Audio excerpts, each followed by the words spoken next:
Being on. Okay, we're on. It is a pleasure to introduce my guest for today's podcast, Dr. Douglas H. Ingram. Dr. Ingram is an experienced psychiatrist and psychoanalyst who has been one of the outstanding leaders in American psychiatry. Dr. Ingram did his undergraduate degree at Columbia University in New York City. He attended medical school at New York University and did his internship and psychiatric residency at St. Vincent's Hospital and Medical Center, also in New York City. He then studied psychoanalysis at the Karen Horney Institute for Psychoanalysis in New York, where he was certified in psychoanalysis in 1974. 5 years after completing his training at the Horney Institute, he became the medical director and chairman of the medical board of the Karen Horney Clinic. Dr. Ingram is also on the faculty of the Psychoanalytic Institute of the Department of Psychiatry and Behavioral Sciences of New York Medical College, and he is currently clinical professor of psychiatry at this institution. Dr. Ingram is also an expert in law and psychiatry. He is a life fellow of the American Psychiatric Association and is past president of the American Academy of Psychoanalysis and Dynamic Psychiatry. He has written numerous publications and has made many presentations on a variety of subjects, some of which I hope we can talk about today.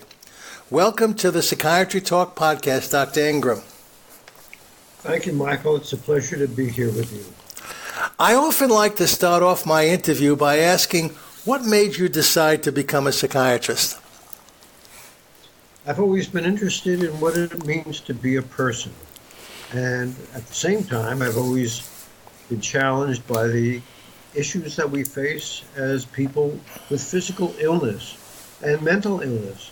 And so the combination of the intricacies and the bewilderment of personhood, along with the matter of mental illness, drove me to medicine and then to psychiatry. It sounded like you knew you were going to be a psychiatrist from when you started medical school. May have been, but actually I put psychiatry aside, but only came back to it after I realized really how very much my interest in the matter of personhood and the bewildering mysteries of being a person claimed me.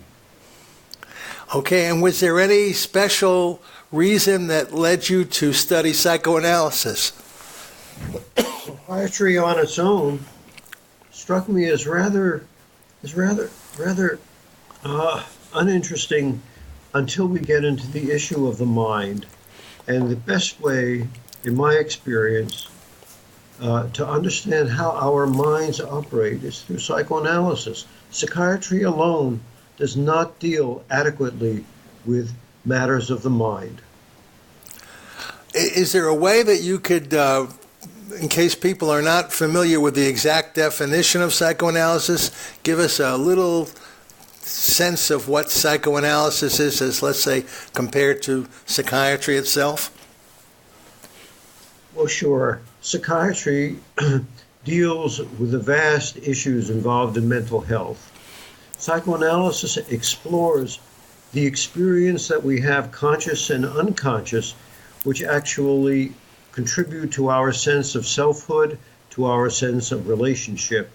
And so psychoanalysis gives us a means to explore the depths of experience of existence. Now you've spent many years as a student and as a teacher at the Karen Horney Institute. I wonder if you can talk a little bit about the contributions made by Karen Horney. Well, Karen Horney departed from Freud in that she saw how much cultural issues participated in the development of how we think about ourselves and how we think about each other. So she developed a position which held that we need to understand the society we live in. And that to me was very important. I mean, the specifics of Karen Horney's contributions we can go into if you like, but that was the primary issue that she presented and that she put before all of us in psychoanalysis.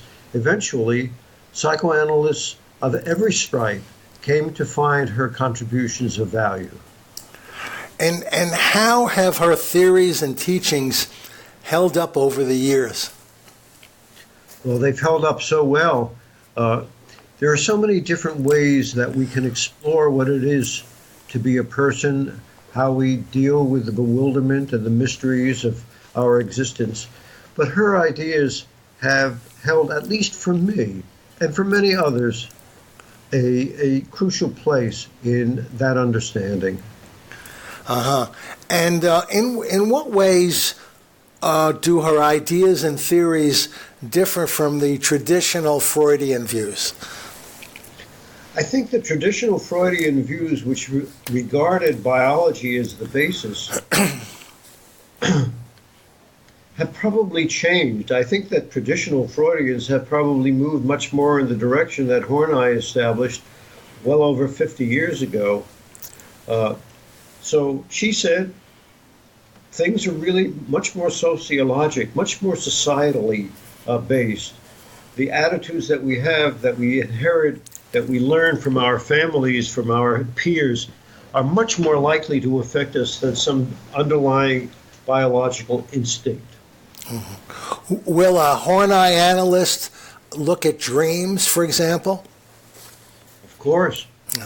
Dreams, after all, are the repositories of what occurs each day and the essential aspects of who we are as individuals. Our character structures emerge in our dreams.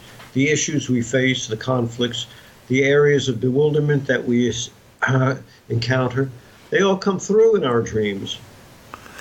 And now, Karen Horney's daughter, Marianne Eckhart, was a prominent psychoanalyst who died this past year, and many of us knew her. She was connected with the American Academy of Psychoanalysis and Dynamic Psychiatry, as are you and I. Did you get to know her very well, and can you talk about her contributions to the profession? Marianne Eckhart was a remarkable person, and we miss her. She had a very humanistic attitude about psychoanalysis and about psychiatry more generally. And every once in a while, I would find myself wondering, am I going a little bit too far? Am I being a little bit too warm and cuddly? Am I being too formal? And I would find that speaking with her would enliven my sense of the humanity that underlies psychoanalysis. I knew her fairly well. I wish I knew her better. But she has been a very strong influence in the Academy and for me and others in underscoring the humanism that we rely on in our work. Yes, I certainly share your thoughts about her. She was a very warm person. As you reflect back in providing psychiatric care for at least 4 decades, how would you describe the changes, the major changes that you've seen?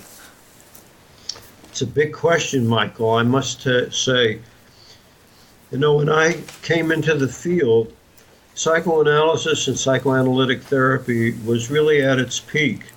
And I loved it. I did. And over the years, certain other kinds of approaches, such as psychopharmacology and cognitive behavioral therapy, and other kinds of approaches to how to approach issues that people face, began to take hold. And I regret that the field has moved away from the psychoanalytic perspective, because after all, speaking who we are, speaking and discovering more of who we are as we speak to the analyst, is something that I value so very much.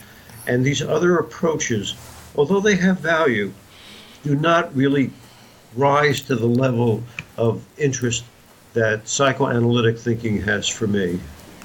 Do patients come for treatment with you today for different reasons than they did in the past? I can't say that they do, actually. People come with the same problems. But one thing that I come to recognize is that many people come with symptoms, with complaints, depression, anxiety, specific problems, relationships. how are they going to get along with their children, with their spouses, with their parents? But very often what I find is that these complaints are very often rather like tickets of admission to the wonderful world that psychoanalytic therapy can offer.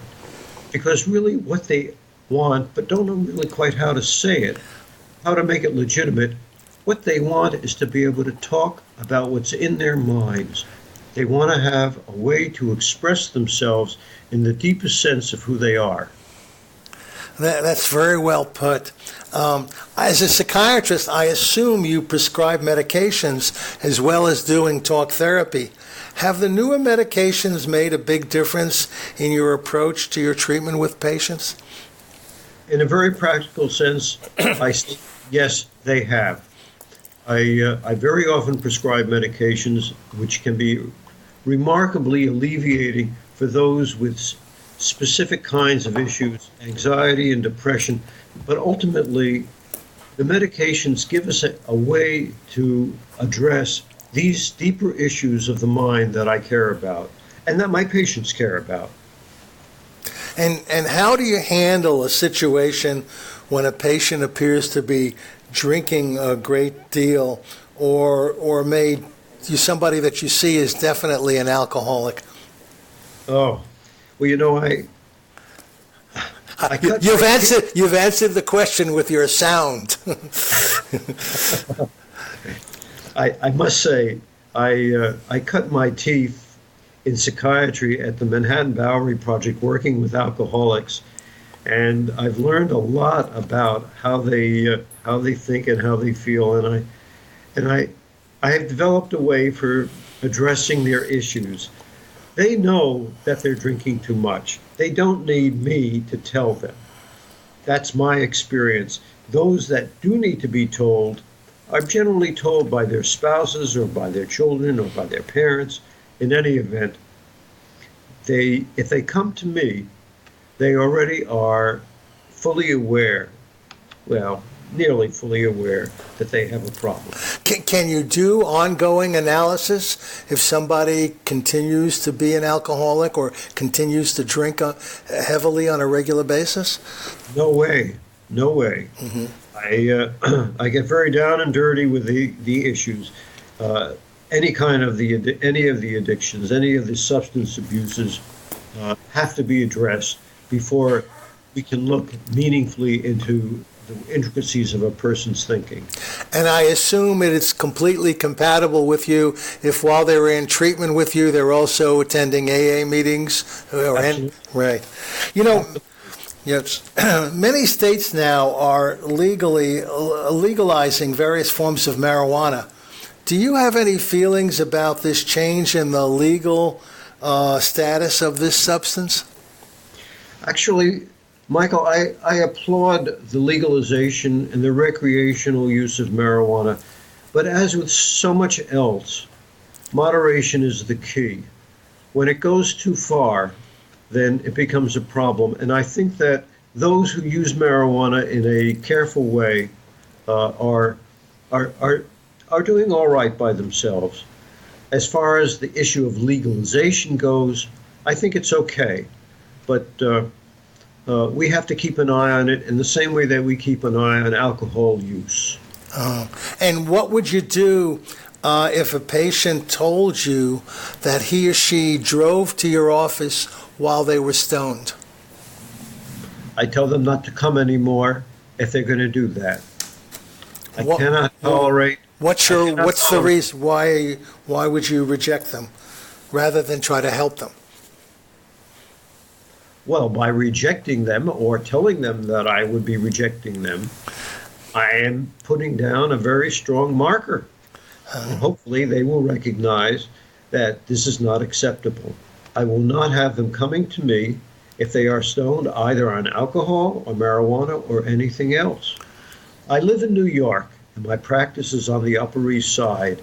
So people who come to me don't drive. That's true. It's a little different than out here in Los Angeles, where just about everybody comes to their therapist by driving. A while back, you were involved in a landmark case, as you had to take a legal action related to one of your patients. That was a well-known, very important case in American psychiatry. Can you describe that situation and how you handled it and the implications to our profession? I can give you a glimpse into the issues, and so the case involved a doctor who came to see me because he wanted help. He wanted to become a psychoanalyst, and so he came into a training analysis in order to find out how he thought. And into the work, he became interested in finally divulging to me that he had a sexual attraction to boys. And so I was faced with the question of, what do I do with this? How strong is a sexual attraction? Will he act on it? Will he not act on it? Is it a fantasy? This was to young boys, right? Young boys, yes. Prepubescent boys. Right. So after talking with him further about it and telling him that this is not only illegal but unethical in the strictest way, in my view, he must not act on it, and he agreed. But then sometime later, he acted on it and he was arrested. The case was whether or not I had an obligation to tell who. I never really found out who this doctor, this licensed doctor, might molest. So my idea was to work with him, and only if he told me something more specific to do something about it. But in the absence of that, I had no one to tell. And so the case had to do with the extent to which I had a requirement, an obligation to protect all of the young children, all the young boys in the tri-state area of New York, Connecticut, and New Jersey. And of course, since that was impossible, my choice was to work with him. And of course, I received consultation from all sides on how to proceed. And I did what was recommended to me. It was a tough case. Was there any precedent established as a result of that case? I think that it contributed to an existing a case law established earlier by this famous Tarasov case, which had to do with the extent to which psychiatrists and therapists more generally have a duty to warn patients or to warn others that they are seeing a patient who might attack them, molest them, assault them, hurt them. So in other words, the conclusion of the legal action was that if a psychiatrist knows that their patient is endangering somebody, they're obligated to inform the authorities who might inform that person or inform that person directly? More or less, yes. But it continues to be a collision of duties, as I call it, because on one hand, we have a duty to the patient to hear the patient and to understand what's passing in his mind, and on the other hand, we have a duty to protect the population, to protect those around them. So we have to make a decision, and sometimes we like to think we can make that decision wisely, but we can never be sure that we're making the right one, whether to tell and protect the public or to protect the patient's confidentiality and treat the patient. Mm-hmm. Well, I'm sure we could talk for hours about this subject. This is one that psychiatrists and other mental health professionals frequently discuss and debate. There's another area that you've written about that's somewhat controversial and certainly very interesting. You've written and spoken about situations where psychiatrists are stalked. Can you describe how that might come about, and what do psychiatrists, or what should psychiatrists or any therapist do to handle that kind of a situation? Oh, you're handing me some very difficult questions. The The likelihood that a person is going to be stalked in the general population is about 1 in 20. Really? Wow. The likelihood that a psychiatrist, not only a psychiatrist, OBGYNs also are subject to a high level of stalking. So a psychiatrist has a 1 in 5 chance of being stalked. And in addition to that, excuse me, can you define stalked?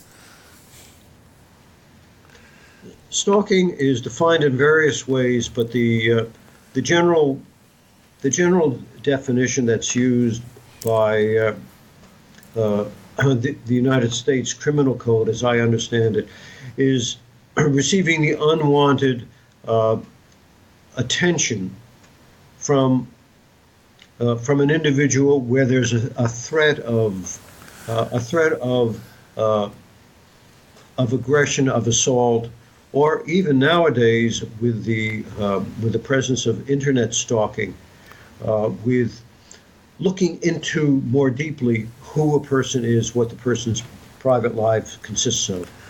So it's changed with the onset, with the availability of internet.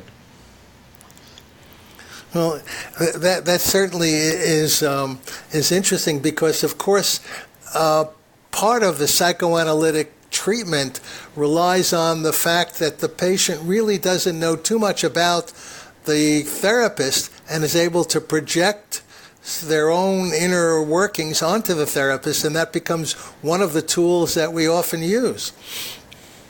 Yes, the fact is that a tech-savvy patient who is interested in who we are, and just because a patient may be tech-savvy doesn't mean that they're going to look into who we are, but they can, and I've seen this, it's been reported to me, patients can find out everything about us, almost beyond belief, and yet I believe that the transference that patients have to us is not radically impaired by patients who do this.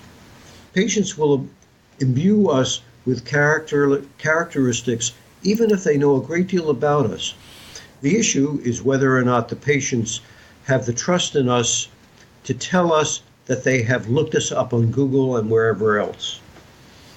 And do you feel that most patients can tell you this, and that you can bring it out in the therapy?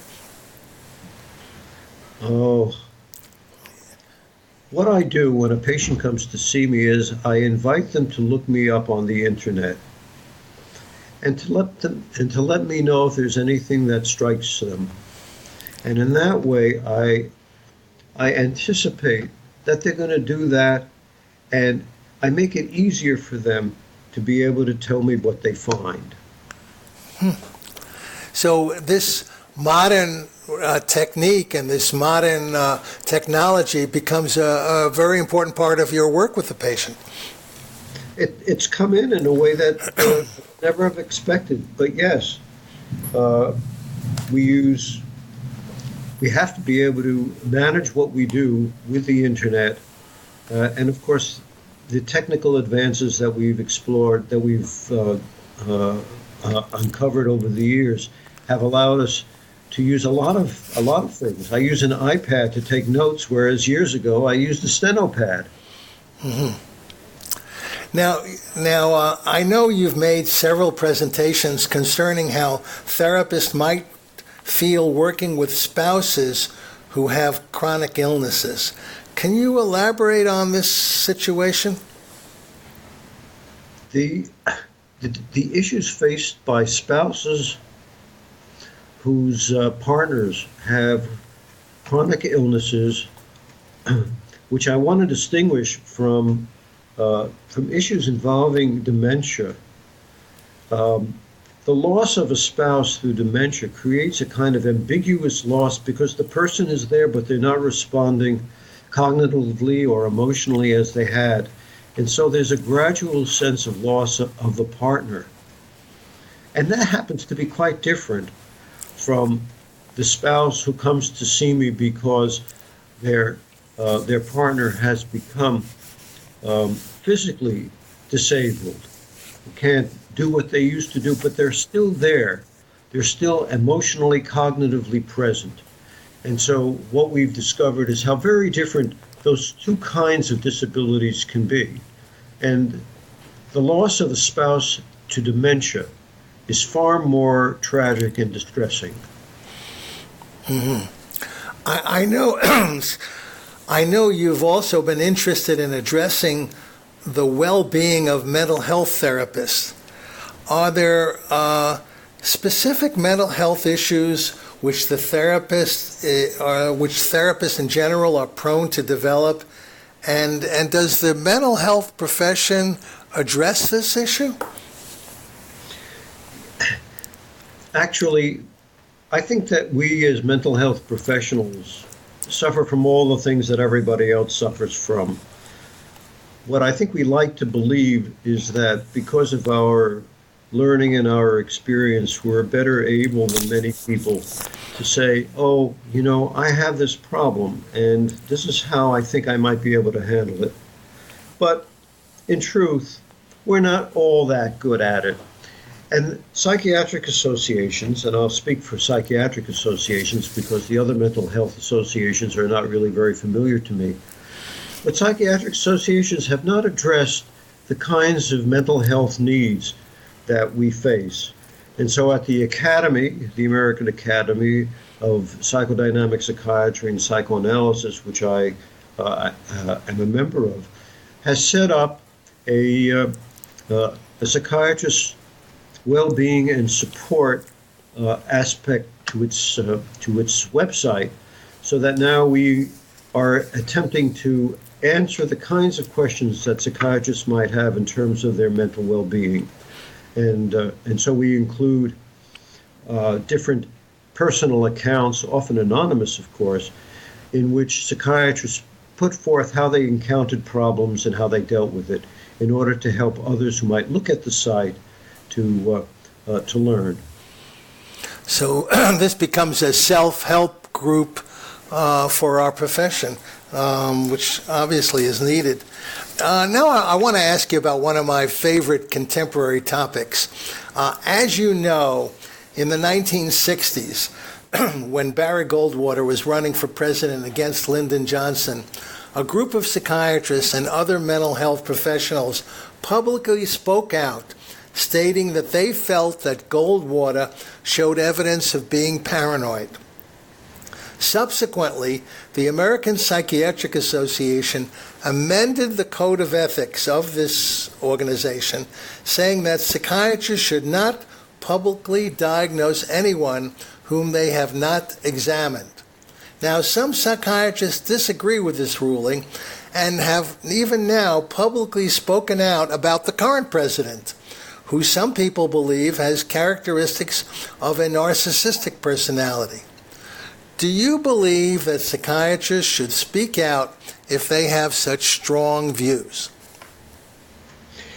Actually, I do, but I agree with the earlier decision. I do not think we should apply diagnoses, mental health DSM-5 diagnoses, to public officials.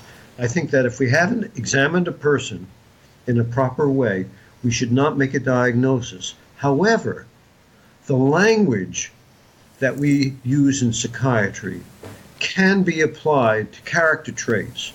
And insofar as we are citizens with a right to speech, we want to be able to use that language.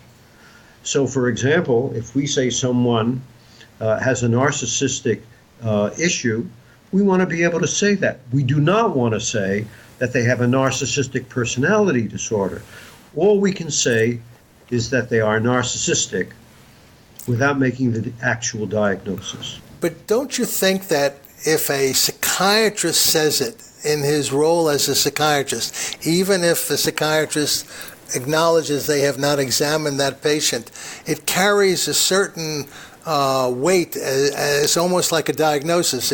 If you speak out and say, Dr. Ingram, prominent psychiatrist, thinks that this public figure has a narcissistic personality which can be dangerous, that carries a certain weight and reflects your professional standing. I think that you may be overstating the authority that we as psychiatrists bring to this kind of analysis. I think that if a psychiatrist says so-and-so has narcissistic traits, yeah, okay, that's of interest. But I don't think that many people really care. Okay, so you think it's not going to sway the election? No, I do not. Okay. And finally, I know that you've had some recent publications where you've dealt with the issue of how and when a psychodynamic psychiatrist should or should not retire. Can you give a summary of your conclusions on this subject? And let me anticipate my next question. Does this apply to you? In other words, after you describe your views on this, tell us if you look forward to retirement in the near or distant future. Well, psychiatrists, because we sit in our office and we listen and we can talk and we don't have to move around a great deal, we can go on for quite a while as long as our thinking holds up. But if we're honest with ourselves and we begin to see ourselves sort of decline in that way, where we can't really quite remember, even with the notes that we might take in sessions, we just have to be able to have the wherewithal to say, I think that it's time for me to take it easy. And I think actually most of us do that. Some do not. But when we do retire,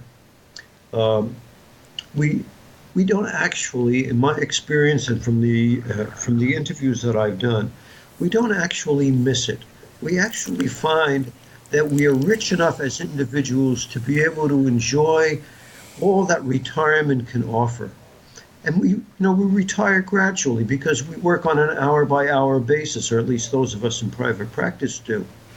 So we can begin to take it easy, whether it's physical illness, some kind of cognitive impairment, or actually our families, our spouses might need us, so we begin to pull back. And I'm looking forward, actually, even as we're speaking, to taking it a little bit easier. I have a lot of interest in it. I'm looking forward to engaging with them more. Well, I certainly look forward to my.